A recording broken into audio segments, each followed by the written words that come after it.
Hey guys, we're going to try a couple of these application problems. This is the first video of two I'll be making. This is the water wheel problem. And here we've got a wheel that rotates 6 revolutions per minute, which gives you the idea of the speed. You start your stopwatch 2 seconds later. A point P on the rim of the wheel at its greatest height. There, and we know that this distance is 7 feet. That same distance there. Okay, and that took 2 seconds to go from point P to this highest point. You were to model the distance d of a point P from the surface of the water in terms of the number of seconds the stopwatch reads. Okay, so we're going to have to examine this as time goes by, the distance that the point is from the water. So it started at some unknown distance d. 2 seconds later, we're at the top of the wheel, which with respect to the water is 13 feet above the water. And so the implication is that we also then go 1 foot below the water for this wheel. And we're going to use that to generate a picture.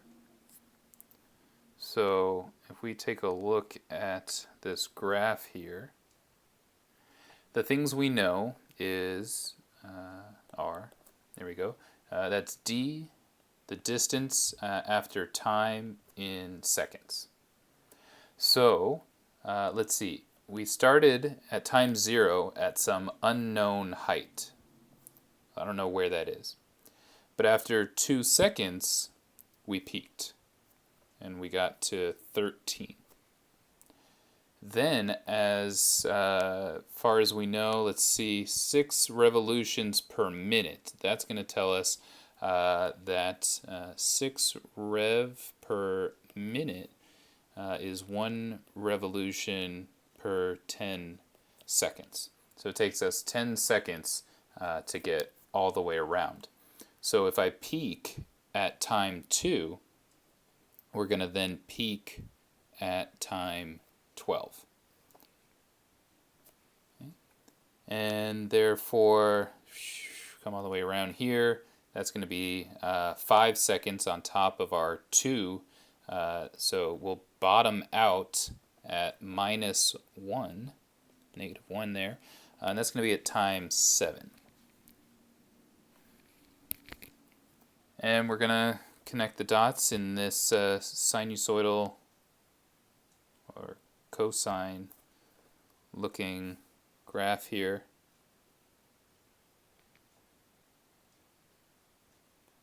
Kind of looks like that.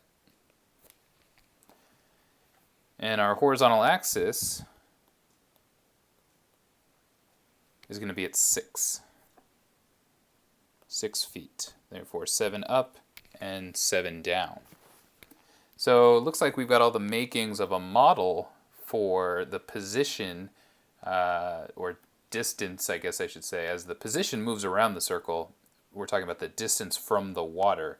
That height follows, or that distance follows the sinusoidal relationship. And now that I've got this picture that models what's going on, we can write this equation d equals, and I'll probably go with this move. Whoa, let me reduce that a bit. Let's make that much smaller. I think I can do that. There we go. So I'm going to model that cosine relationship. So an amplitude we said of 7. It goes up and down 7. It's a cosine relationship. What I need to figure out is the period, which I know in terms of the time here is 10 seconds. So let's see, 10 equals, that's 2 pi over b. And I can solve for the b term. B equals 2 pi over 10, or that's going to be pi over 5. So that's my b term, pi over 5. And then t, I start at 2 seconds to the right. That's a shift to the right.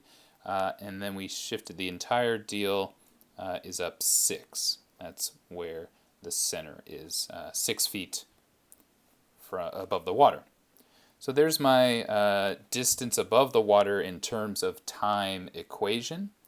So for question A, I want to solve the d when t is 5.5, and so we're just going to evaluate d of 5.5, and if I plug that in, I get, we'll go 2 decimal places, let's see, 1.89, and that's in feet.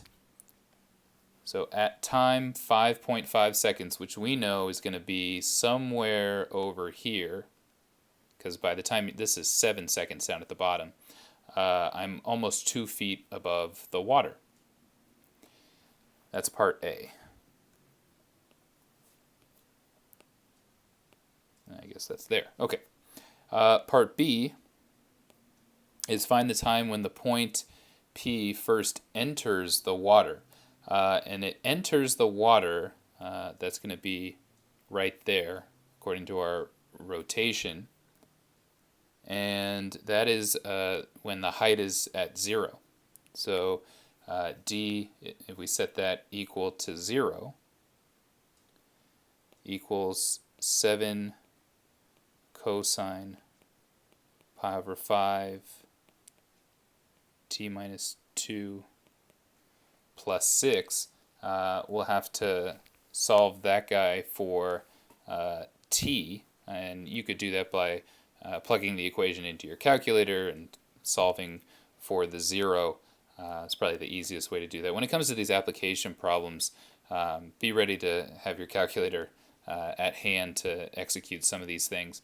And I've done that, and t turns out to be 6.14, and that's seconds when I solve that to 2 decimal places. So the idea here with these application problems, and I'll do another example in another video, is take the relationship that's given, turn it into a graph, which we spent some time doing. Last chapter was writing the graphs from the equations, and well, in this case you're writing the graph from the context and then writing the equation from the graph. Once you have that, you can answer the application questions, usually just by evaluating. So I'll see you at the next video before you guys can give it a shot.